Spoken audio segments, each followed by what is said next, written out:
The doctrine of separation of powers stipulates that the powers of the state must be classified into three broad categories, i.e., legislative, executive, and judicial, and that these powers should be allocated to three separate and distinct bodies.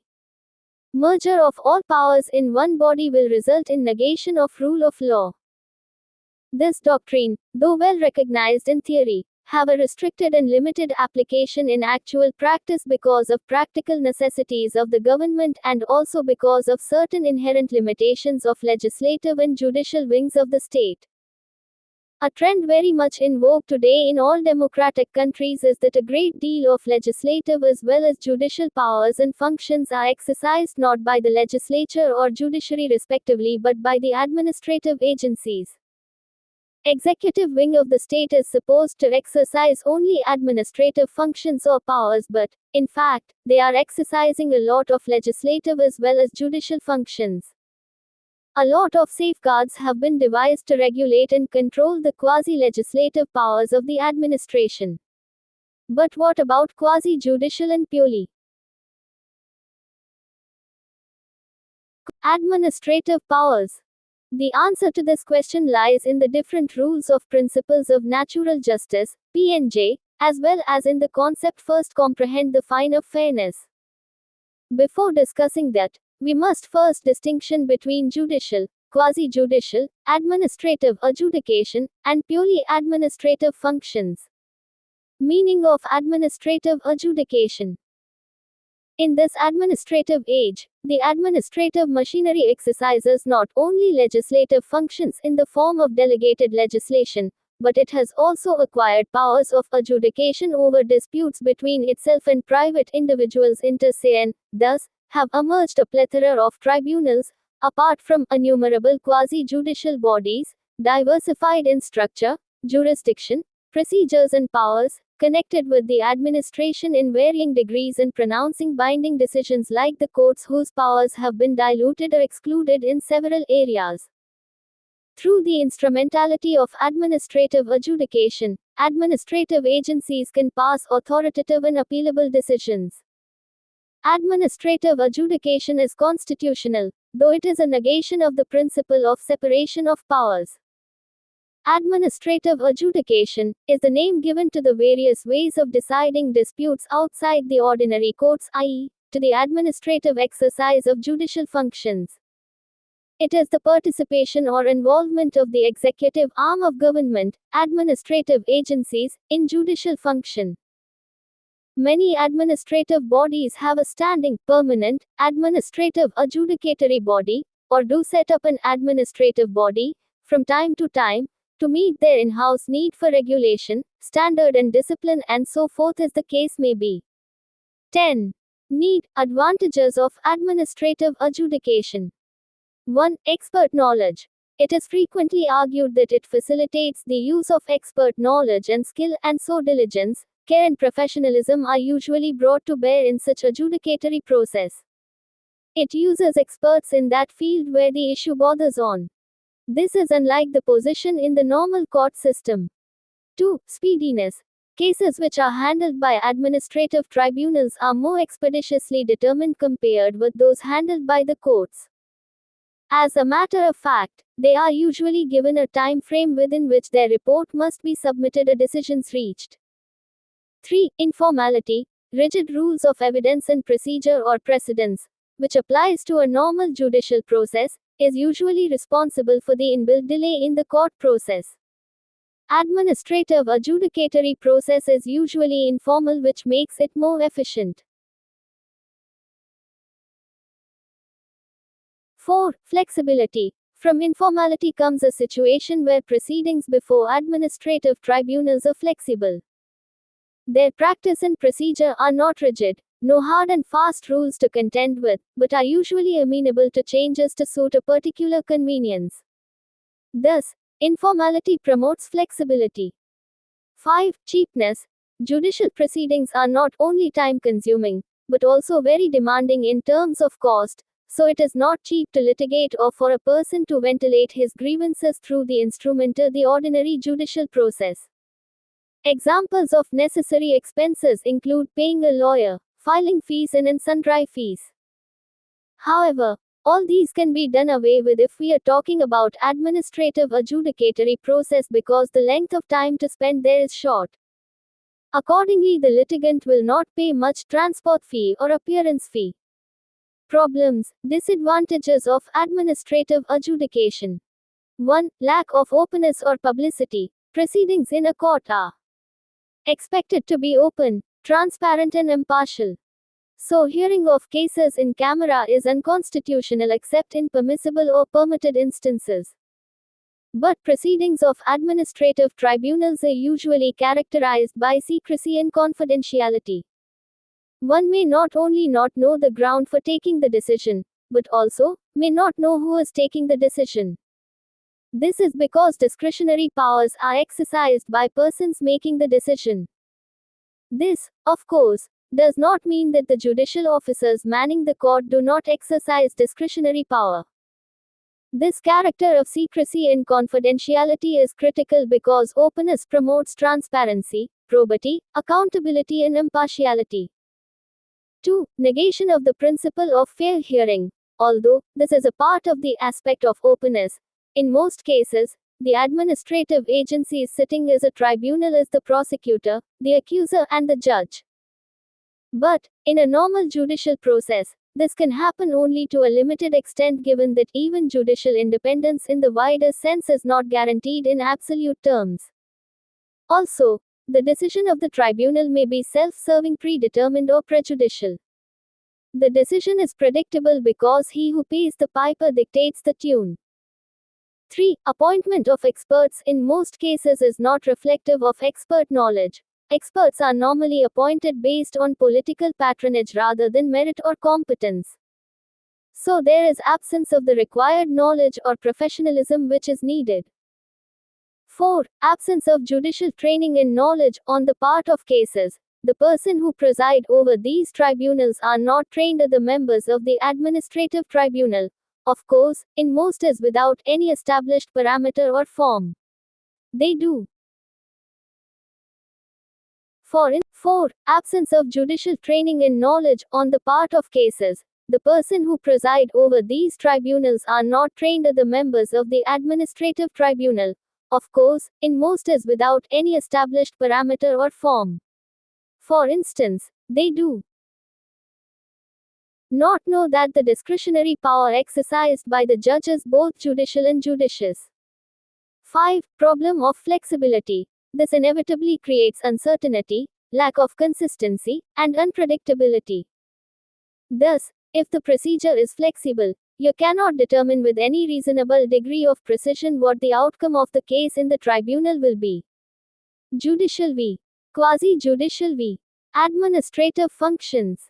Administrative adjudication versus administrative. The executive branch of the state is performing not only purely functions, administrative functions, but quasi-legislative as well as quasi-judicial functions. All these three types of functions of the executive wing of the state stand on different footings. This differentiation or classification of functions performed by the executive branch of the state is necessary mainly to determine the procedure to be followed in each type of functions and to ascertain the type of remedy available to an aggrieved person against such type of functions. The distinction of quasi-legislative function from the other two types of functions is comparatively easier, but the distinction between quasi-judicial and purely administrative function is a difficult task. The Donofrio Committee on Ministers' Power made an attempt to distinguish between judicial and quasi-judicial functions. According to committee, a true judicial decision presupposes the existence of a dispute between two or more parties, i.e., lis inter partes, and then the following four requisites. 1. Presentation, not necessarily orally, of the case by the parties to the dispute. 2. If the dispute between them is a question of fact, the ascertainment of the fact by means of evidence adduced by the parties to the dispute and often with the assistance of argument by or on behalf of the parties on the evidence. 3. If the dispute between them is a question of law, the ascertainment of that by means of submission of legal arguments by the parties. 4. A decision which disposes of the whole matter by a finding upon the facts in dispute and on application of law to the facts so found, including where required, a ruling upon any disputed question of law. A quasi-judicial decision equally presupposes a lis inter partes, i.e., an existing dispute between two or more parties and involves the first and second requisites, but does not necessarily involve third and never involves the fourth. The place of fourth requisite is in fact taken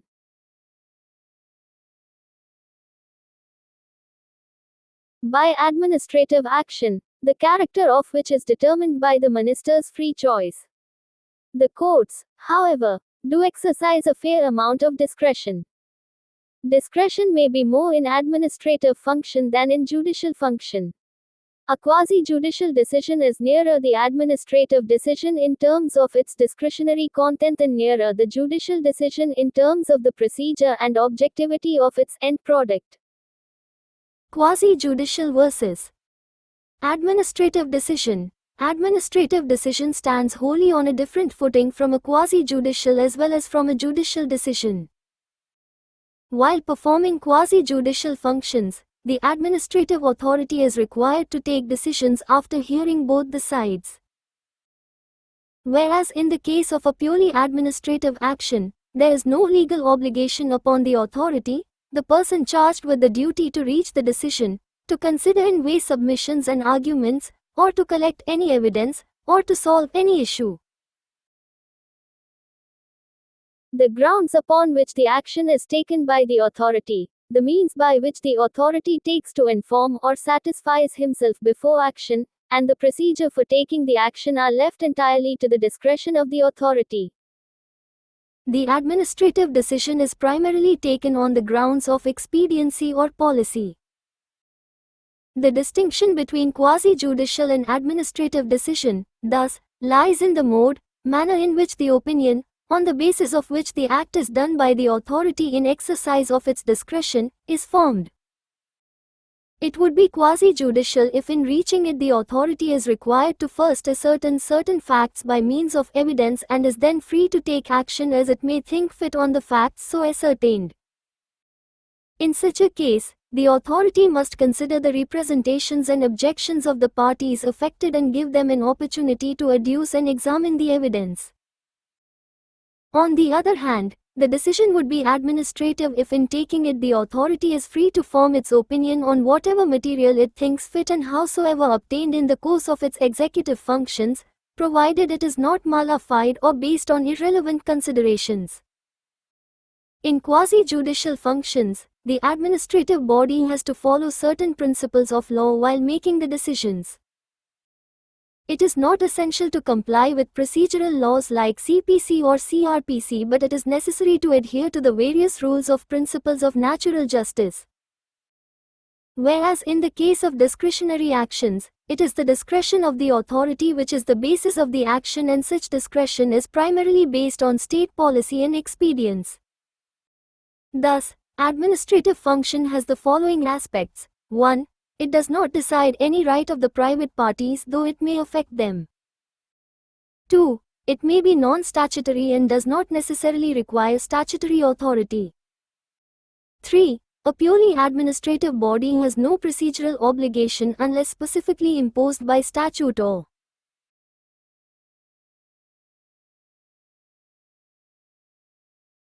relevant rules. 4. It may be delegated unless prohibited by statute or relevant rules. In Province of Bombay, Khushalda Advani, Air 1950, South Carolina 222. Under Section 3 of the Bombay Land Regulation Ordinance, 1947, the requisition any land for public purpose, if in the opinion of the government, it was necessary or expedient to do so. It was contended that the government, while deciding whether requisition was for a public purpose, had to act judicially. The SC held that the government function of requisitioning property was not quasi-judicial, for the decision was based on the subjective satisfaction of the government and it was not required to act judicially. The SC in Express Newspapers vs.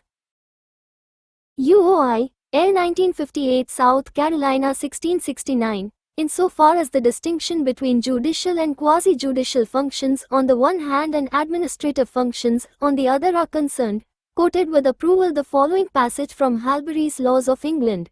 An administrative body in ascertaining fact or law may be under duty to act judicially notwithstanding that its proceedings have none of the formalities of, and are not in accordance with the practice of a court of law. It is enough if it is exercising after hearing evidence, judicial functions in the sense that it has to decide on evidence between a proposal and an opposition. A body may be under duty, however, to act judicially although there is no form of lis inter partes before it. It is enough that it should have to determine a question solely on the facts of the particular case. Solely on the evidence before it apart from questions of policy or other extraneous considerations. The SC in State of HPV. Raja Mahendrapal, Air 1999 South Carolina 1786 laid down the test for identifying an act as quasi-judicial act. It was held that primary test to decide whether a function is quasi-judicial is whether the authority alleged to be a quasi-judicial one has any express statutory duty to act judicially in arriving at the decision in question.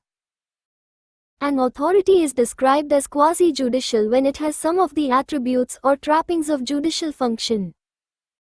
Recently, the SC has laid down the principles to characterize the function of authority as quasi-judicial in Indian National Congress vs. Institute of Social Welfare, Air 2002 South Carolina 2158. It has been held that a statutory authority empowered under statute to do any act b. which would prejudicially affects the subject. c. although there is no lis are two contending parties and the contest is between the authority and the subject. And d. the statutory authority is required to act judicially under the statute, the decision of said authority is quasi-judicial.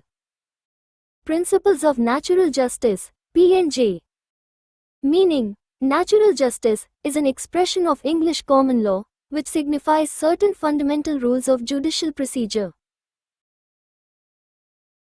Natural justice is a great humanizing principle. It is an essential part of philosophy of law and have enriched the law worldwide. According to Vajari, the principles of natural justice are those fundamental rules, the breach of which will prevent justice from being seen to be done. Wade Forsyth say that natural justice may mean simply broadly speaking, the natural sense of what is right or wrong. In technical sense, it is now often equated with concept of fairness. Rules of natural justice K ultra vires, and public policy, is a branch of the public law and is a formidable weapon which can be wielded to secure justice to the citizens. The SC in Canara Bank vs. Debasis Das, Air 2003 South Carolina 2041 observed, natural justice is another name for common sense justice. Rules of natural justice are not codified canons, but they are principles ingrained into the conscience of man. Natural justice is the administration of justice in a common sense liberal way. Justice is based substantially on natural ideas and human values.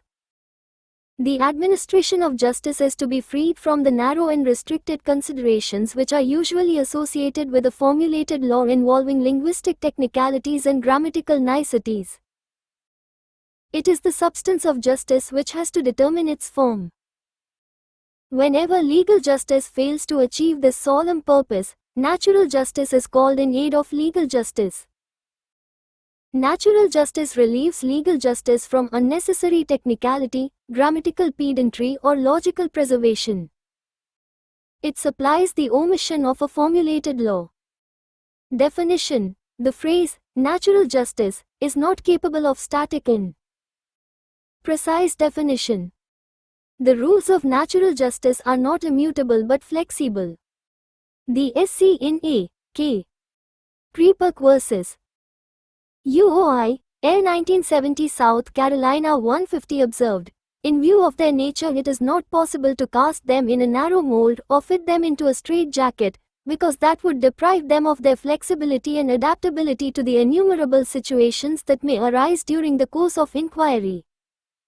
Prof. Wade had defined natural justice as the name given to certain fundamental rules which are so necessary to the proper exercise of power that they are projected from the judicial to the administrative sphere. Object: the aim of rules of P&J is to secure justice, or to put it negatively, to prevent miscarriage of justice. They are intended to invest law with fairness. They provide minimum essential protection to the rights of individuals against the arbitrary procedure that may be adopted by the judicial or quasi-judicial authority while making an order affecting those rights. These rules operate in areas not covered by any law validly made. They do not supplant the law but supplement the law. These rules do not require that the proceedings of a quasi-judicial in accordance with strict rules of evidence, but they seek to ensure that an administrative authority must be conducted as in a court of law, or justice shall not only be done, but also be seen to be done. Nature, natural justice versus legal justice. Rules of natural justice are not embodied rules. There is nothing rigid or mechanical about it. They are not cast in a rigid mold, and they cannot be put or imprisoned in the legal straitjacket of a cast iron formula. It is not possible to make an exhaustive catalogue of such rules. They differ with each case and attitude of the judge deciding the case. Natural justice differs with justice declared and recognized by law and enforced by courts in justice based on human by law. Natural justice and fair procedure. Legal justice is justice based on technicalities of law following the procedure established by law, while principles of natural justice are principles analogous to principles of equity. Constitutional recognition. Though the Indian Constitution does not use the expression natural justice, the concept of natural justice, divested of all its metaphysical and theological trappings, pervades the whole scheme of the Constitution. The concept of social and economic justice, in the preamble of the Constitution, conceptually speaking, is the concept of fairness in social and economic activities of the society, which is the basis of the P&J. Article 311 of the Constitution contains all the P&J without using the expression as such. Further, duty to act fairly is part of fair procedure envisaged under Articles 14 and 21 of the Constitution. Article 14 forbids arbitrariness. Conformity with the rules of natural justice is considered essential for avoiding the charge of arbitrariness. The expression procedure established by law, used in Article 21, means fair and just procedure. Such procedure is bound to include different aspects of natural justice or a fair hearing. Chief Justice Begg in Menka Gandhi vs. UOI, L. 1978, South Carolina 597 observed, "It is well established that even where there is no specific provision in a statute or rules made thereunder for showing cause against action proposed to be taken against an individual which affects the rights of that individual, the duty to give reasonable opportunity to be heard will be implied from the nature of the function to be performed by the authority which has the power to take punitive or damaging action." The SC in H.L. Trahan vs. UOI 1989-1 S.C. C. 764 made it absolutely explicit that even when the authority has statutory power to take action without hearing, it would be arbitrary to take action without hearing, and, thus, violative of Article 14. Thus, the applicability of the principles of natural justice, P&J, is no more dependent on any statutory provisions. Natural justice is now recognized as a facet of Article 14 as well as Article 21 of the Constitution, which overrides all contrary rules. P&J and administrative functions. Journey from P&J to duty to act fairly. P&J as parameters of fairness. It is well settled from early times that the principles of natural justice, P&J, are binding on all judicial as well as quasi-judicial authorities or proceedings. But what about administrative authorities or proceedings? Whether a purely administrative proceeding can be conducted without following the mandate or requirement of PNJ? Whether an administrative order can be passed in violation of PNJ? Whether the PNJ were inapplicable to administrative orders? Position prevailed before Ridge vs. Baldwin, 1964. In the early stages of the development of the PNJ, the rules of natural justice have application only to a judicial or quasi-judicial proceeding as distinguished from an administrative proceeding, and the distinguishing feature of a quasi-judicial proceeding is that the concerned administrative authority is required by the law under which it is functioning to act judicially. Administrative authorities performing merely administrative functions which were not in the nature of judicial or quasi-judicial were not bound to comply with the PNJ. There was no room for the application of rules of natural justice unless the authority concerned was required by the law under which it is operated to act judicially. Accordingly, the courts began to draw a dichotomy between quasi-judicial decisions and administrative decisions by taking a narrow view of what constituted a quasi-judicial decision and to require this as a condition precedent for the application of rules of natural justice. This requirement of a duty to act judicially in order to invest the function with a quasi-judicial character was spelt out from the following observation of Lord Atkin in Rex vs. Electricity Commissioners, 1924, 1, K. B. 17. Whenever any body of persons having legal authority to determine questions affecting the rights of subjects, and having the duty to act judicially, act in excess of their legal authority, they are subject to the controlling jurisdiction of the King Bench Division. Lord Hewitt in Rex vs. Legislative Committee of the Church Assembly, 1928, 1, K. B. 411 read this observation to mean that the duty to act judicially should be an additional requirement existing independently of the authority to determine questions affecting the rights of subjects, something superadded to it. This gloss placed by Lord Hewitt on the dictum of Lord Atkin bedevilled the law for a considerable time and stultified the in every case that came before it to make a search for the duty to growth of the doctrine of natural justice. The court was constrained to act judicially sometimes from tenuous material and sometimes in the services of the statute. This led to over-refinement resulting in confusion and uncertainty in the law. Similarly, the SC in Hurry vs. Deputy Commissioner of Police, Air 1956 South Carolina 559, held that the proceedings not being judicial in nature, the rule of bias was not applicable. In this case, the petitioner challenged the procedure prescribed by Section 57 of the Bombay Police Act, 1951 to place restrictions as violative of PNJ. Similar reasoning was adopted by Justice Vachu in Kishan Chand Arora vs. Komar of Police, Air 1961 South Carolina 705 when he observed, the compulsion of hearing before passing the order implied in the maxim, audi alterum partem applies only to judicial or quasi-judicial proceeding.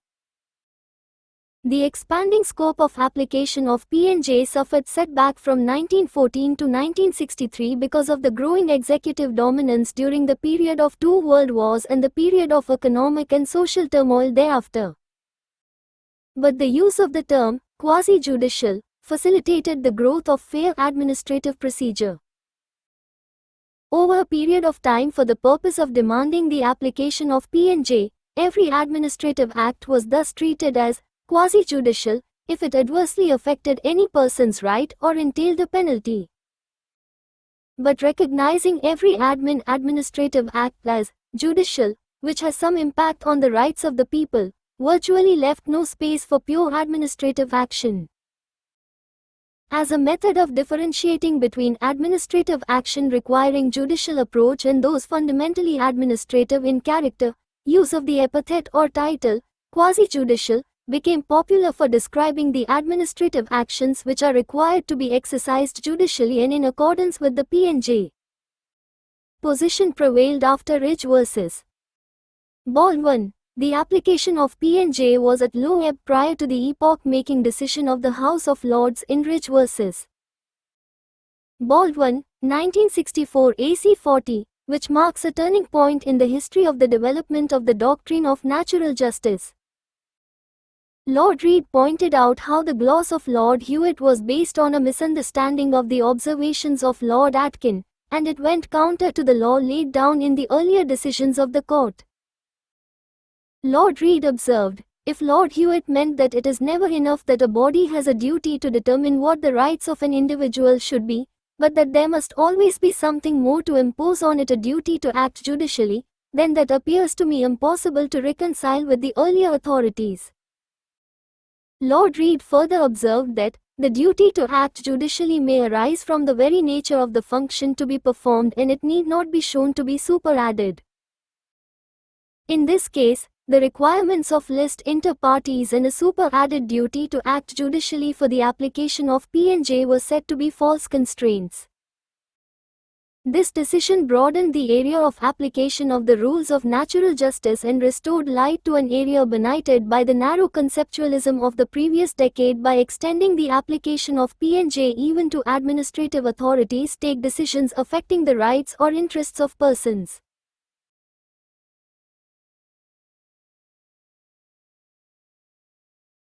The legal position that no distinction can be made between an administrative and a quasi-judicial proceeding for the purpose of applicability of the P&J was judicially recognized, and the dichotomy between administrative and quasi-judicial proceedings vis-a-vis the doctrine of natural justice was finally discarded as unsound in England.